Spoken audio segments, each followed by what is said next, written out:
All right, everybody. Good evening here on a beautiful Monday night here in Cuenca, Ecuador. And I know it's turning into the fall season in the States. Can't wait to get back there. I'm Sudsy here with Mike Wedel, Executive Director of USA Racquetball. This is Game 7 of Real Racquetball. So thank you all for joining us. You know, Mike, I see you got your Chiefs shirt on. I got my Yankees in the background. There's some sports happening. There's a lot of good things happening. We're going to get to that. We're going to talk about Vegas. How's it going, Mike? Fantastic. Thank you, Sudsy. Welcome everybody to the show. We really appreciate you taking your evening and watching us. And if you aren't watching this live, we understand. There's some great, like Sudsy says, some great sports going on. Just watch it as a recording. Yeah, we have some good stuff going on finally, which is great. You know, we touched on it last night on the Beyond the Court. We're getting back a little bit to racquetball. I see, Mike, you know, worldwide right now, everybody's kind of finding a court. It's really exciting, and that's good news. So we're going to talk about two things. First, we're going to talk about the outdoor event in Vegas, and then we have a real special presentation tonight, and it's we're going to crown the first real racquetball champion, and we'll get to that. But first, let's talk about a little bit about the outdoor event in Vegas. You know, it's going to happen here in 2 weeks. I spoke with Mike Coulter and Pegeen last night. Everything's going great. You know, there's been obviously some government changes, some rules that have just come out of nowhere. And it really is a fluid and rolling situation. But these guys are doing fantastic. And I'm just going to read a text that Mike sent me a little while ago. And this is for everybody watching. As you know, they're only taking 600 players, okay? Which, quite frankly, to be honest, when I heard that, Mike, I was like, 600? There's no way we're going to get to 600, right? So this is as of 4 o'clock today. There's 569 players entered. There's only 31 more spots. So if that fills up, you're going to be put onto a wait list. And here's the interesting thing, Mike, that only 24 players have dropped out since those guidelines that we all saw get real hot and a lot of momentum online, and people were talking about not going, or they're going, or thinking that they're not going to be able to watch matches. Only 24 players. That's not bad. I know you're going to be there. So, what are your thoughts on that, Mike? I'm impressed. I'm just thrilled to hear those kind of numbers. And for everybody watching, if you go to the website, the racquetball numbers are only part of it. This event includes handball and paddleball also. So the 600 is a total of all three of the disciplines.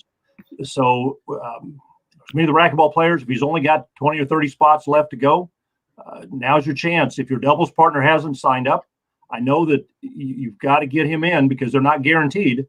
If they haven't signed up in the 600, they cut it off.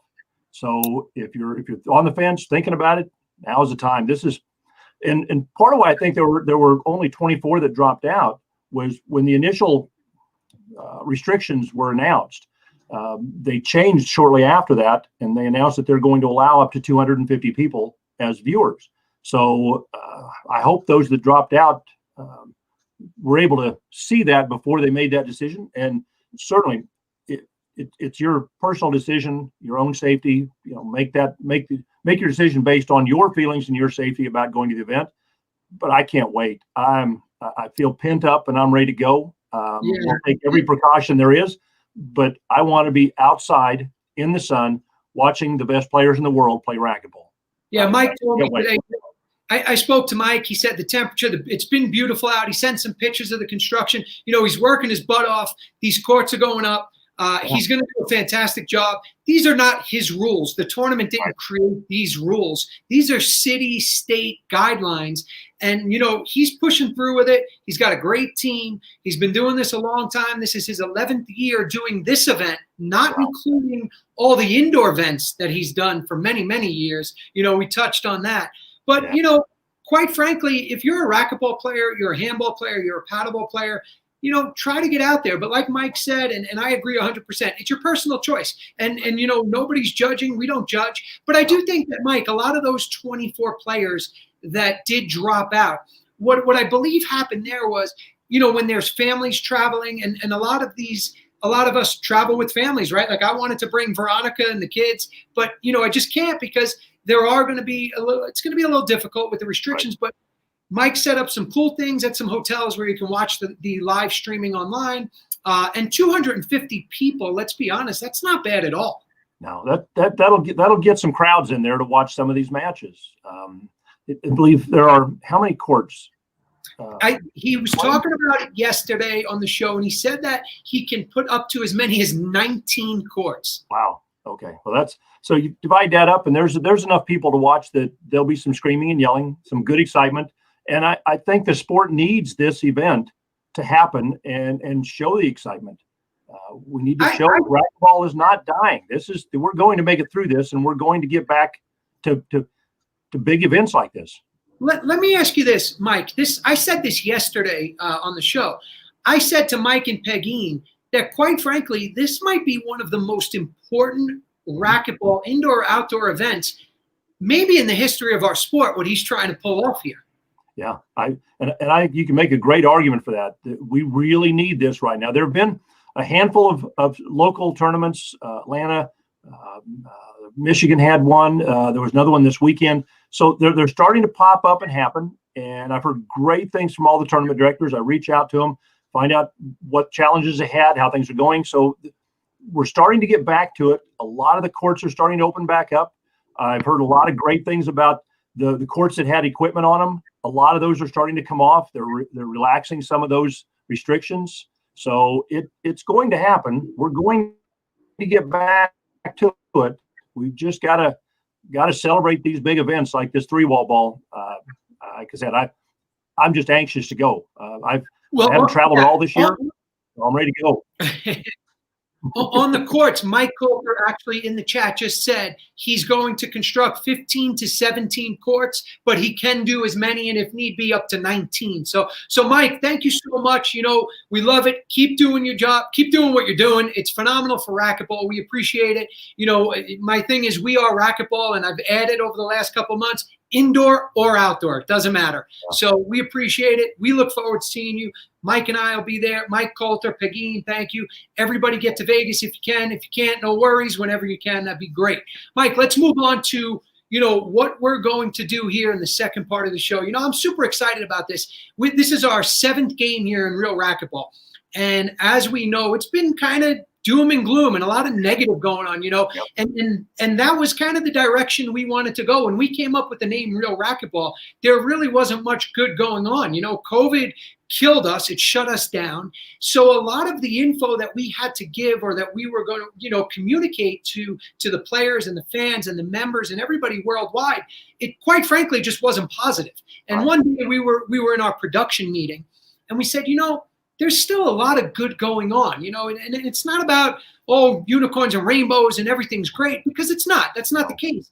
But the truth is, there's a lot of people out there that are still doing a lot of things that they can do, and a lot of them are unknown. A lot of those people aren't front and center, or maybe they're doing different things behind the scenes, that they're not on our show. Or maybe they're not on my show, or maybe, you don't see them promoting about their coaching or their tournaments or their videos. But what they're doing is they're driving and engaging people in racquetball. Right. And they're bridging that gap and making sure that everybody is still involved. Yeah. And we came up with the Real Racquetball Champion Award, Mike. So tell us a little bit about that before we actually present, the first champion. First champion, and our goal is to present one champion every month, and we're looking for individuals to send us a nomination, tell us a story, tell us how this person is impacting racquetball, and one of the key components is there's a lot of personalities in racquetball, big ones, small ones, and we're looking for anyone that's having a positive impact in a way that you feel is making a difference in your community or nationally, that isn't really on the big screen all the time. Someone that's just doing their work and loves the sport and is doing all of this stuff for the reason, the grassroots racquetball growth. We need to promote those individuals, show everyone what they can do in their community, that you don't have to have a lot of money. You don't have to be a superstar. All of those things help. We all agree, but you don't have to grow racquetball. You just have to have a really positive attitude and just get people on a court, make it known, get it seen. It's a lot of good things going on that I hear about every day that gives me incredible hope that this sport is going to come out of this, and we're going to get better And this first recipient is one of those that stood out. I mean, it was an easy pick when we discussed who the first recipient should be. To me, it was easy. This is a really strong individual that's doing a lot of great work. So, I'm seeing some people, obviously, John Housley right now, I see you're nominating somebody. Hey, get us that person's name, tell us why, and it's definitely something we're going to look at. So before we get to the first recipient, this person maybe doesn't have all the titles and accolades, right? It's not about that, like Mike said. Right. It's about other things. It's about connecting the community. It's about engaging the community. It's about keeping it real also. But, what are you doing to make sure racquetball is still front and center? Because we got a lot of people, everybody wants to complain and say about things that we're not doing right or we're doing this wrong. And we get that. You're not wrong for saying that. We respect that. And that's a lot of the reason why we started Real Racquetball. But this is about a real racquetball champion. This first recipient, who many of us know or may not know, is really somebody that does everything they can. And it seems like 24 hours a day. And I'm looking forward to speaking with them. But I will tell you this. Our first winner of the Real Racquetball Champion Award is JT Thompson. Now, many of us know JT as JT Arball online. And when we did bring up his name and his name was presented, it was unanimous. Yeah. Every one of us that had any say in who the first recipient would be, we all agreed right away, that's exactly the person we're looking for. So with that, JT Thompson, the first Real Racquetball Champion. Congratulations, Stuart. Can we get JT in here? Good evening, Mike. I got the today and more extra mask to go along with it. Thank you very much. I do appreciate it. Fantastic. Well, hey, JT, first off, congratulations. Much, much deserved. I'm psyched and happy to be speaking to you. And the first thing I want to say to you after congratulations is thank you so much. And I really mean that. We get to communicate a little bit offline, but the reason for that is because of your love and passion for racquetball. And what you do on social media and online nowadays, quite frankly, to me is unmatched. And I just want to be the first to thank you, say congratulations, and welcome to Real Racquetball. Thank you very much. For the most part, it's all a labor of love.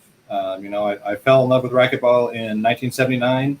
I've played off and on ever since. My big push into the bigger world of racquetball came about in Atlanta a few years back. Do a couple websites for the Georgia Racquetball Association, the Alabama Racquetball Association. Did a couple of things myself as well, but it's all about keeping racquetball front and center and helping people know where to go and where to play, and as much as possible, keep on doing it. JT, I get people all the time. They're like, Sudsy, can you stop posting, please? And I'm like, no, I'm not going to stop posting. Nobody does it better than you, though. The truth is this: if I need or want or feel there's something important that our racquetball community should know or see, the first person I message is you. So I do have a question. How do you get it out so fast, like the information and all, whether it's a post from USA Racquetball or the IRT or the LPRT or myself even, how is it that, is it just always at your fingertips? Pretty much. I've worked in software development for 15 years, so it's very much second nature to me. And Android app for Facebook is remarkably well suited for sharing into groups. Great. It's really impressive, and I started following some of your work on social media probably 2 years ago or so, and like Sudsy says, it's just impressive that you share everything there is out there to get it as far out and as widespread as you can possibly get it out, so everybody has all the information. And one of the questions we get a lot of is, where do I find a court? Where do I go play? How do I meet people? Where do I do these things?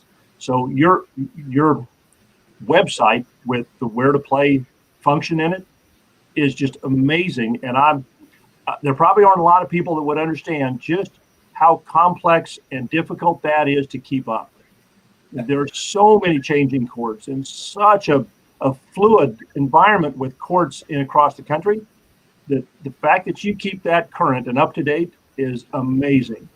And I'll tell everybody that's watching that you should know that, I don't know, it was about 2-3 months ago, we wanted for years to put something like that on the USA Racquetball's website. Well, we got to talking about it, and I kept explaining to everybody, we want it to look like what JTR Ball's doing. His is perfect. It's fantastic. It's amazing. So we got to think, well, why do we recreate it? So I tell everybody, I reached out to you, first time you and I never talked, and introduced myself, had a great conversation, and asked you if you would let us share your information, your link on USA Racquetball's website. And I tell everybody, you never even hesitated. You just said, absolutely. Great. Absolutely. The goal is definitely to get the information out there. And quite a bit of that information, the starting list, actually came from USA Racquetball probably 5 years ago, when I first did the website for Georgia. There were some staff members that were looking to build basically the database so that they could reach out to the facilities and make sure that we had good contacts for them, make sure they were still in existence and things like that. And so starting with that, we added, I think we doubled the number of courts in Georgia. Alabama, I know we doubled the number of courts that was on the original list. Quite a few states have been similar to that, mostly because things like Lifetime and LA Fitness weren't on the original lists. It was more of the mom and pops and the universities. So I've done what I can to add those. And when people ask on internet forums, either Reddit or Facebook, anything that I have access to, hey, is there someplace to play in this city? I'll check, are there community centers? Are there places that aren't already on my list, just to make sure we get them captured and available? Because if you don't know where to play, it doesn't matter that you want to play. Exactly. And that's the beauty of what you've created. And I can't thank you enough for all the work you put in to make that work. And I think the more people that know about that function, that you'll get more feedback, and it'll become more powerful and more current and up to date as people find things and send them to you. I hope they're reaching out to you to tell you they found some new courts or something from time to time. Yep, absolutely. I had one edition for North Carolina this week. I had 2 new ones for, I want to say, Wisconsin and Michigan. All right. For one of the states, it was, I knew about one facility, but that business actually owned 3 locations and does have courts at all 3. So getting the second 2 added was a good bonus. Good deal. So JT, tell us, I mean, there's nobody better than you. Tell us what the vibe and the feel and what you're seeing with courts opening up around the country right now. So I'm seeing a lot of joy. You know, every time that I post one of those, I'm seeing on the original post a bunch of people saying that they're just dying for this to happen. I'm in LA County, and so unfortunately I only have access to outdoor courts, but I do have access to Marina Park down in Huntington Beach is about an hour away, so I can practice a little bit for a 3-wall ball, and my courts will be pretty similar to what we see in 2 weeks. Good. But definitely the response from players, I think, has been very good. There has been some response from people that are still very concerned, or people that are, I think the clubs are too conservative in letting people back on, particularly ones that are only allowing practice, that aren't allowing singles. The ones that are allowing singles are people tend to be happy. The ones that have gone back and allowed doubles are really making players happy. All right, so this is important too. Tell us about Daily Racquetball and jt-rb.com. You know, what do they do? What do you try to do? And why should we go there? I mean, I go there, but tell everybody out there listening and watching. Okay. So my racquetball career started with jtracquetball.com. Basically, I have a number of opinions on how things should happen, and I'm not going to hide behind those. If I put it out on the web, I'm going to stand behind it. And so you're always going to be able to find my opinion on what things could be better and how they could be better are on that website at different levels or different times in my experience with racquetball in Georgia, I was asked questions like, how do I become a sponsored player? Or who can I go to for sponsorship outside of the manufacturers? So articles like that are on that website. There's a bunch of advice on what I think state associations need to be doing on their websites to be effective and to draw people in, what they need to be doing with their Facebook strategies, whether or not they should bother with Twitter or Instagram.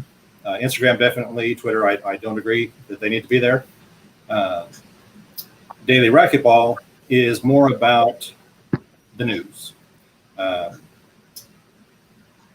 Facebook and racquetball have sort of a love-hate relationship. AOL had a really good system when it came out, but if you weren't on AOL, you couldn't access that content. Facebook, when it started, had a similar problem. If you weren't on Facebook, you couldn't find out about it. In the last couple of years, they've let Facebook videos be published outside of Facebook. And so a lot of the articles on Daily Racquetball are things that originally only appeared on Facebook that I have embedded on my website so that you don't have to have a Facebook account. If you want to share it with someone that isn't a Facebook user or that has an objection to Facebook, they can still watch those videos. I have a huge collection of matches, pretty much everything that the LPRT, IRT, IRF, or USA Racquetball has put out, particularly if it's on YouTube or Facebook. I've tried to capture those. And so every major event has a unique page. Each organization has a page where you can see, okay, what were the last 4 LPRT events, for example. And for the interviews that everyone has been doing, as many of those as I can capture as possible, I've added. Even things like Planeta Racquetball in Bolivia has been interviewing players on Instagram. And I recently found out how to get that information. Because if you're not in that time zone or available at that exact time, finding that interview is a challenge. And so what I've done with the website is to make that as available as I possibly can. It's a lot of information. I've gone to the site many times, and every time I go, I find something interesting that I just wasn't aware of, and will read as much of it as I possibly can because there's so much information. So it's a great part.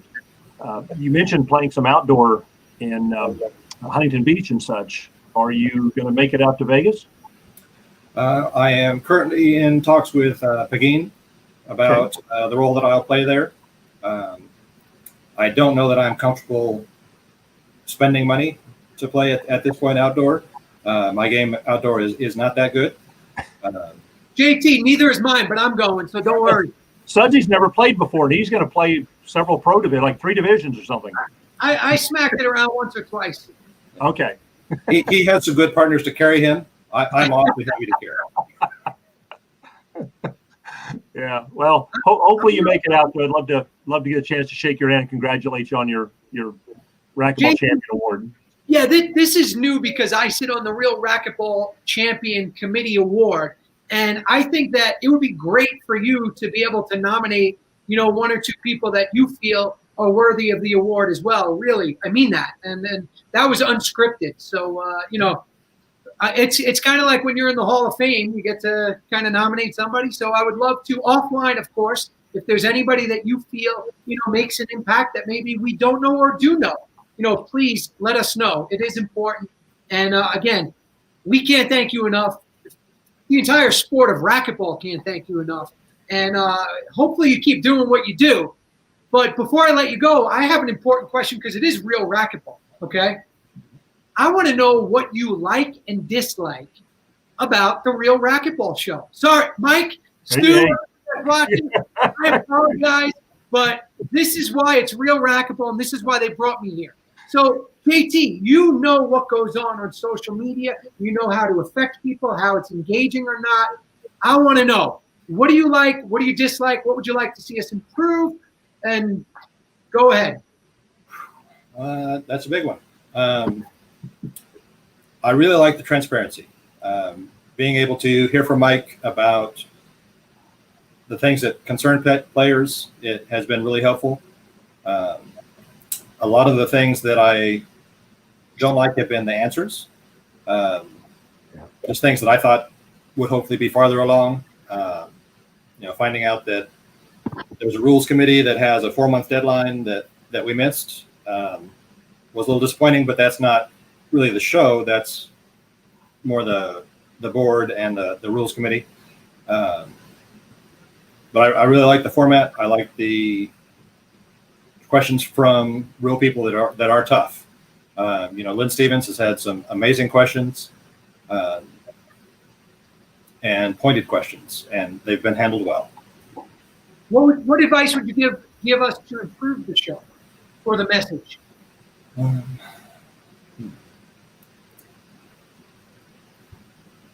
The only thing that I can think of is to make it a little bit longer.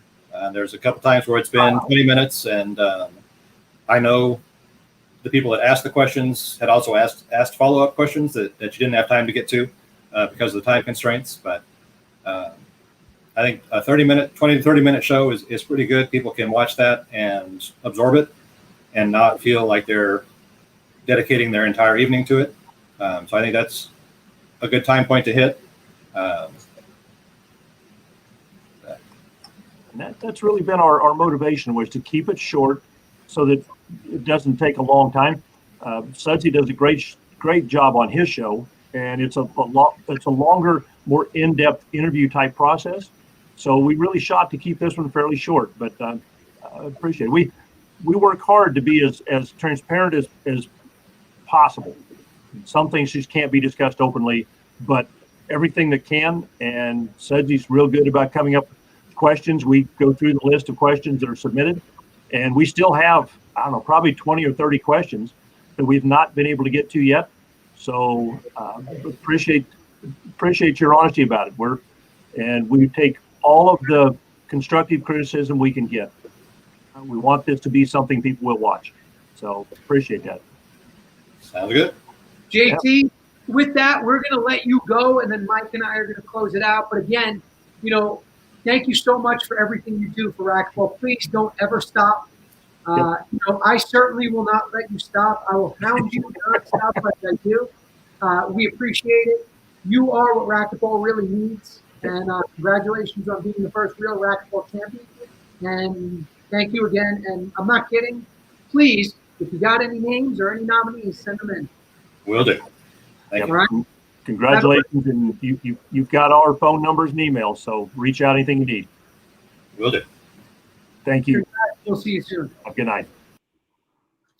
All right, Mike. I mean, there's JT Arball. He's kind of like, he reminds me of like Neo from The Matrix. remember? Yeah. He just gets it done behind the scenes. He does a great job at it. I don't know anybody else in our sport that could do what he does. I'm sure there are people, but he does it. And that's the point. He's actually doing it. And he's obviously passionate about what he's doing. He's been doing it for a long time. So I've got an enormous amount of respect for anybody that can do that much behind the scenes, not be looking for credit, and keep it like real. I mean, he's honest about it. He's not, as you put it, unicorns and rainbows. He's upfront and honest about it, and I respect that. But he's also not just. He's got solutions to the problems he sees. He wants, if there's something that isn't right, he'll put it out there, but he'll usually have something he'll suggest that this might be a solution for it. He doesn't just complain, and I've got a lot of respect for that. He's a good Racquetball family member. Yeah, the complaints I don't mind. I embrace those, and whether you have an answer or not, I still want to discuss it with you. But JT happens to be one of those guys that he'll present kind of an issue or a concern, but he also does present, hey, here's something maybe we can do, to fix it or make it better. But talking about the real Racquetball champion for everybody watching, that's the exact type of person that we're looking for. Somebody that's making an impact. Whether it's on the court, off the court, in this case, in social media, right, or online, how important that is. We really do want your nominations. There's a ton of you out there that probably are worthy of the award. There's no doubt about it. But we want to recognize you, and we want you to be known. And, that's exactly what we hope we did with JT Arball. And again, I say JT Arball, his name's JT Thompson, but Right. if you're online at all and you're on Instagram or social media or Twitter or Daily Racquetball, it's certainly JT Arball to us. Right. And the email address is on the screen, communications@usaracquetball.com. You can email your nominations there, put a name, a short description. You don't need to write a 5-page essay about it. Just list some of the things and why it is you feel this individual deserves to have this recognition, that they're doing something that's changing racquetball in a positive way. We need a lot more people doing grassroots work, just like JT Arball, and there are a lot of them out there. We know they are. I hear about them all the time. It's one of the great things about my position is I get to hear a lot of the great things that happen with racquetball. And right now, there's kind of a swell coming, and we're getting a lot of good feedback right now. So we want to keep that going, and we want to celebrate it on the Real Racquetball Show. And with that, everybody, we are going to call it an evening because we do like to keep it short and sweet, and we want you to keep coming back for more. And we'll see you in 2 weeks, and it will be game number 8. But before we go, Stuart reminded us we do have, it's called the Goodie Box. If everybody remembers what the Goodie Box is, remember that little box in the back side wall of a racquetball court, and it had the plexiglass door, and you would put like your balls in there or your extra gloves. I mean, way back when it was invented, I'm pretty sure there weren't cell phones, but, your car keys. So for those of you that don't remember, it was called a Goodie Box. So, Stuart, we're going to take one Goodie Box question, and then we're going to call it a night. What do you got? All right. So this comes from multiple people. Mike, who is doing the live stream of 3-Wall Ball, and where can we find it online?